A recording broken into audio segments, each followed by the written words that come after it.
Hi, everybody. I'm Dan Wells. I write horror, fantasy, and science fiction, and I talk about games on the internet. And today I want to talk about episodes. I want to talk about the time that it takes to play a game. And there's a lot of factors that go into this. How much time do you have to play? Do you play every week for 2 hours, for 3, for 4 hours? Um, do you play once a month on a Saturday and just give it the whole day and play for 6 or 7 hours? There are so many different ways to structure your game time.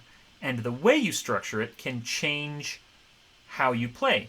And to a large degree, I would think more so than anything else, the time that you have to play, the schedule on which you play a role playing game, dictates is dictated for you by your life circumstances. Maybe you aren't even in a campaign, you just have a chance to play a one shot. And so you've set aside 3 or 4 hours, and that's how much time you have to play. Or maybe you are. One of the games that I run for a group, we play twice a week for an hour and a half. It can be tricky to get through stuff in only an hour and a half. But there are absolutely ways to do it. And we do end up getting more time overall than the groups I have that are just 2 hours once a week. So there's lots of different ways to look at this.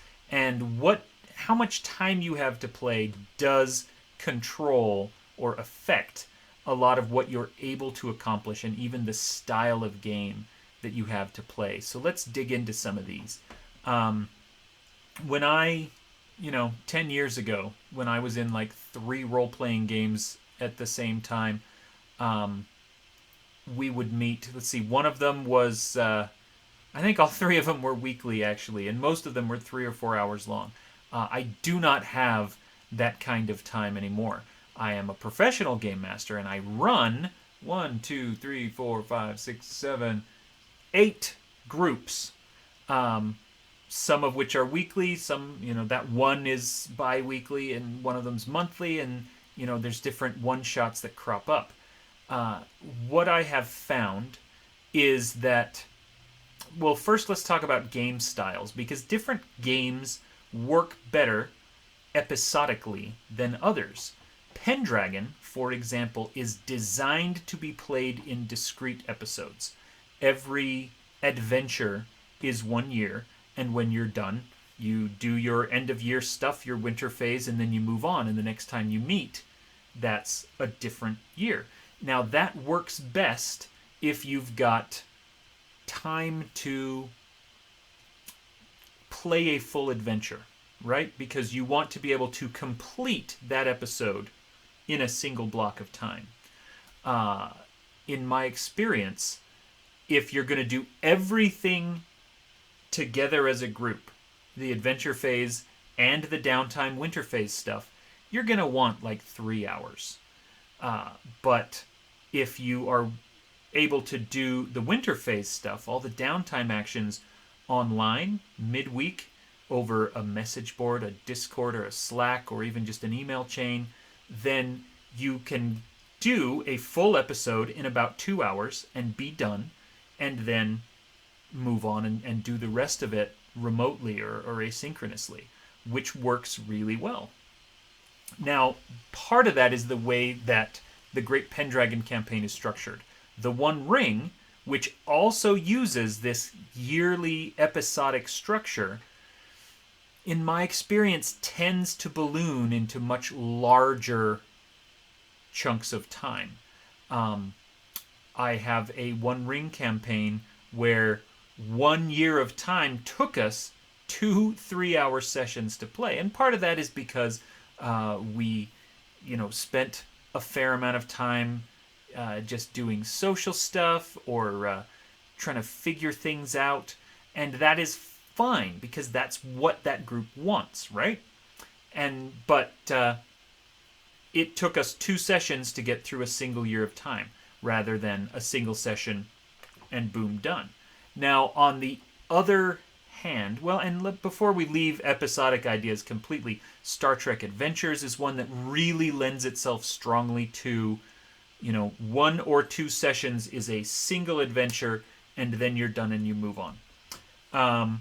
On the other hand, something like D&D or Pathfinder is not designed to be played in that episodic structure. You play, you fill the time with what you have, and then midway through a fight or something like that, you say, well, everyone has to leave and go home. We didn't quite finish what we're working on. We haven't come to a climax or a stopping point or a downtime point. We're just going to keep going. And so that, in some ways, works really well with a weekly system or shorter episodes. It also really loves longer episodes, longer sessions, because you can expand the time as necessary. The way that, and I've talked about this before, the way that D&D is balanced in terms of player resources and combat, really, if you're meeting once a week and you are playing by the book, this is your daily allowance of experience, and this is how much you're going to get, you only get a long rest about once a month. Nobody actually plays like that, to my knowledge, but that's kind of how the game is designed. It's supposed to be incredibly granular. We go through multiple little mini fights and explorations and all these other things.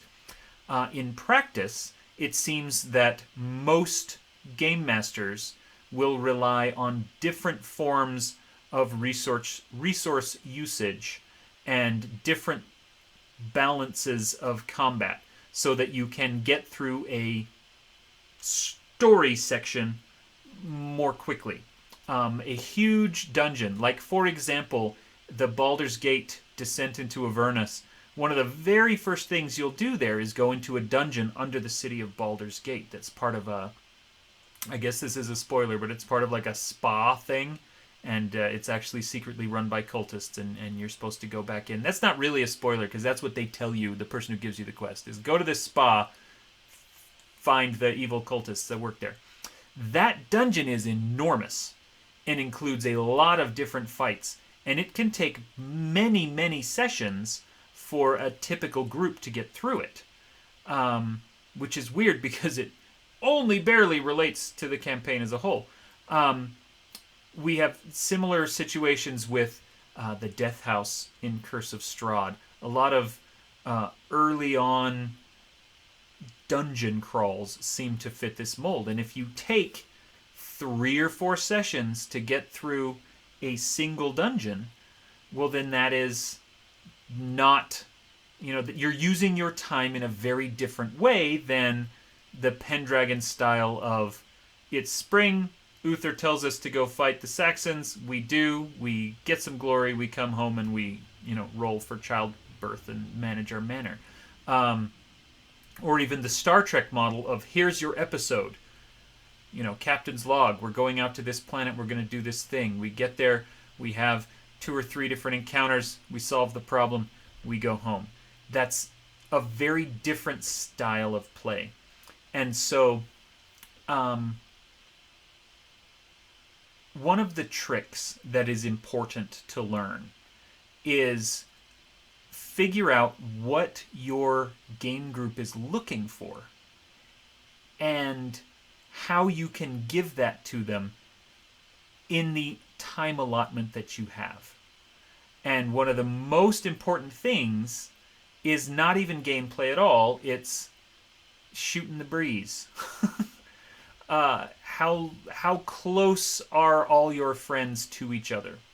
And this is important no matter how much time you have to play. My group that's an hour and a half, we need to get into that story fast because we only have an hour and a half to play. My group that meets once a month, we do the same thing. We're going to play for 3.5, 4 hours, but then we're not going to see each other again for 4 more weeks. So we need to get as much of that story done as we can. And so in both of those groups, and in fact in many of my groups, we have to be careful not to hey, how you doing? Let me tell you what happened to me the other day. All of this kind of social banter that very typically and very normally happens when you get a group of friends together. We haven't seen each other since last week or last month or whenever it was we played. We're going to talk a little bit, and then we're going to buckle down and play. As the game master, it's important to figure out how much of that is good, because you don't want to end it completely, because this is an inherently social activity. A little bit of a chance to say, how you doing? Let me tell you about this crazy story. That's important. But if it goes on too much, then you're not going to be able to finish the story. On the other hand, I have absolutely also been in role-playing groups where getting together and just shooting the breeze was the purpose. And yes, we were incidentally also playing D&D in addition to that. But social interaction was our primary goal. And so if we only got through a little bit of the story, that's fine. We were all down for it. Figuring out what your players' expectations are, how much chatter versus how much gameplay is really important. And while we're on that subject, how much combat are they expecting? Because that is the major time sink of almost every role-playing game. It changes the pacing. It changes the level of interaction. If you're in a conversation, if an informant in an alley is telling you, oh, well, here's the best places to find a guide who could take you into the jungle, everyone can participate in that, often all at the same time. If you are fighting a monster in the jungle, then depending on the game system and depending on how well you run the combat and depending on what tools you have available, there might be long stretches of downtime for some of the characters while the other ones are kind of slowly ticking their way through the initiative order. So figuring out how to spend the time you have starts with, what do your players want? Do they love the nitty-gritty minutia of moving tokens around on a map? Do they love maximizing their turns? Are they more interested in, getting the combat out of the way? Some couple of big slam bang moves. You roll a bunch of dice, you kill the monster, yay, let's move on. Figuring out what they want and how to deliver it in the time you have is very important. And at some level, yes, the game you are playing is going to affect that. If you're playing something that is, something like Fate or Icons, something that can tell a fast story that's very narrative and very player-driven, you might be able to get through discrete episodes very quickly because you have the chance to expand or contract any given scene into a role. Fate and Fate Accelerated are actually really good at this because most of the mechanics are actually just pacing mechanisms. You can roll, an overcome roll that's, I want to find the bad guy. I want to find where his base is. And so that could be done with a single overcome roll using, one of your approaches. And maybe you've got some extra stuff. You've got a stunt you can rely on, or you've got an advantage that you've created with an informant or something like that will make it easier for you. And so you as the game master can say, well, we've got some time, and they like investigation, so let's expand that single role into several roles. Let's give you a chance to build some more advantages, to find some more information. Or you might find yourself saying, well, we've got to be out of here in the next half an hour. We're getting close to the end of our time. So rather than draw this out and let them really dig into the investigation, I am going to do it in a single roll. Let's just roll this. And this single roll is going to represent all of the informants we have, all the research we've done, all of the clues we've already gathered. We put it together and we crunch the numbers and we say, oh, based on X, Y, and Z, I'm pretty sure the bad guy is over here. And then you're able to go straight there and have a confrontation. because you only have a half an hour left and you can skip over different parts of it. In other cases, you are going to be constrained by game. Maybe you are working with a time slot where something like Fate would be really nice, but your group really wants to play D&D. Dungeons and Dragons 5th edition outsells every other game in the entire industry, in the entire world, by such a massive margin, by an order of magnitude. And so they are the odds that any given role-playing game group is playing D&D are really, really good.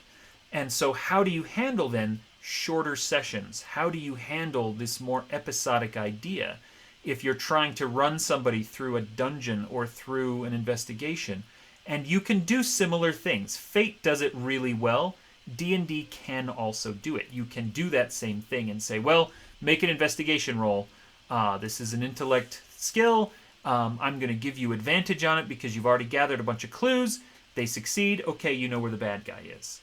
Versus, well, let's take you out. It's a little more difficult to expand something like that without taking too much time, because if you say, well, you need to go gather more information, then all of a sudden it's less about these kind of abstract Fate-style roles and more about going into an alley and potentially running into bad guys and doing a lot of interaction stuff. Obviously, any game can be run differently, and D&D is simple enough in 5th edition to adapt to a lot of different styles of play. But there's that important thing of figuring out, well, do we want this to be episodic? Do I want them, and I guess maybe I should be explaining what I mean by episodic. Let's keep with this investigation idea. You're playing D&D, and an episode would be, the adventure starts with you learning that something needs to be done. You find somebody is dead, and you need to find their killer. Or you've been sent to explore the ruins of an old church and bring back a lost artifact, or whatever. And then over the course of the adventure, you do that stuff. You go to that old church, you fight the monster that's there, you find the artifact, you bring it back. You have told, from start to finish, a single story. It is part of a larger story, presumably, unless you're doing a one-shot. But you have managed to do a beginning, middle, and end. It's like a television episode. And we see this all the time with long-form storytelling on TV right now. That's become the norm. There's a whole story of Stranger Things where we are going to get from beginning to end, and there's going to be a huge showdown in the final episode. But maybe this one episode is about, trying to get into the school and find a thing that the teacher left there, or we need to go and sneak into the secret base where Elle came from, or whatever it is. And you can tell that story, that little mini story arc. And the whole campaign is made up of multiple mini story arcs until you get to the end. Some role-playing supplements are structured this way and others are not. Descent into Avernus, since we mentioned that one already, begins with 1, 2, maybe even 3 levels as you screw around in Baldur's Gate, and then eventually you leave and you end up going into hell and you travel around all this stuff, and the episodes are not that discrete. There's really no, with the exception of the very, very first thing you do, where you're told to go find this person in a bar, I don't think there's any episode in that campaign that can be played in a single session. They are designed, and I said this in the beginning, D&D is designed to be played over many sessions. It's not, you don't have these discrete storylines that can be wrapped up in 2, 3, or sometimes even 4 hours. So a lot of it just comes down to figuring out how you want to make things work. I guess my final bit of advice here, since we've talked a lot about, figuring out what your players want out of the story, how to give them what they want, using the system that you have and the time that you have.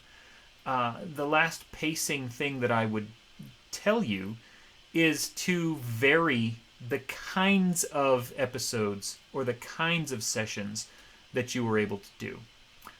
If you're in the middle of a dungeon, it might be that you've got 2 or 3 very dungeon crawly, combat heavy sessions back to back. But if you want to do something, if you have the ability to do it, it can be nice to shake those up. Especially if you've got people in your group who like different things. So one player really loves talking, loves conversation. You've got another player who just really loves combat. You've got another player who wants to think outside the box and find weird solutions to problems. And so having different opportunities, I talk about the 3 pillars of role-playing. You can punch a problem, you can talk a problem, or you can sneak around a problem. And giving different ones. So if you have a really combat-heavy scenario, maybe the next one needs to be more conversational, more role-playing, and less dice rolling. So that you can just kind of vary the feel and the flavor. Think of your campaign, think of your story overall as a roller coaster. Sometimes you want to be zooming down really fast because that's exhilarating and everybody screams and you're like, yes, this is great. But if the entire roller coaster is just 3 minutes of going down a hill really fast, then it loses a lot of its appeal. That's why roller coasters will have ups and downs. They will have loops. They will have places that go sideways because you are trying to give a variety of different experiences rather than one thing constantly.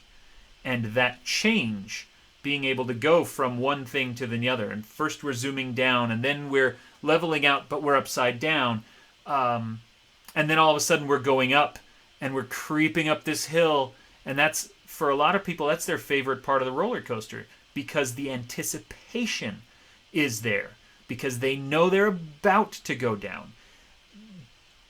That doesn't mean that the going down is the best part. It means that sometimes people really love the anticipation and the slow build of tension, knowing that a boss fight or a dungeon or a chase scene or whatever is about to come.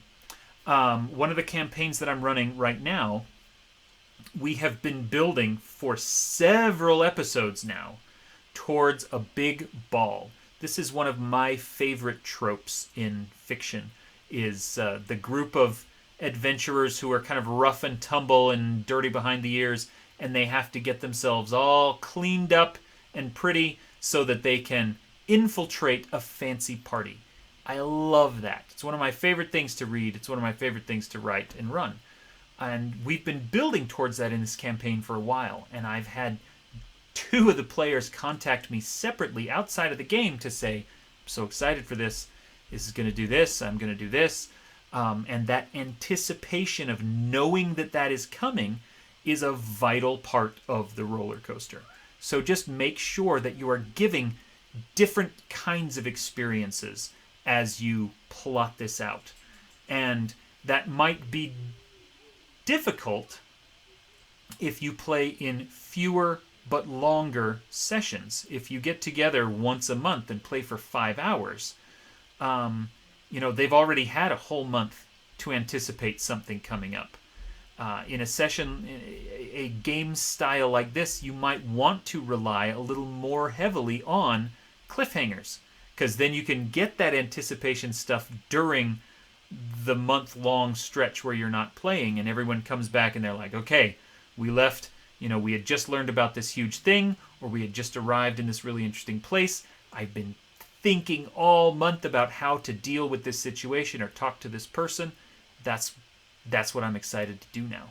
And then you can give them different bits of, well, here's a big combat scene, here's a big role-playing scene, here's a big sneaking around scene, and you have a chance to incorporate all those elements into a single session. So, anyway, these are my kind of scattered thoughts about planning around your time and how to use your time the best you can. So I hope that it has been helpful to you, and I hope that you have a chance to try some of these tricks out. And feel free to ask more questions in the comments. I will try to respond intelligently to them. Anyway, thanks for watching.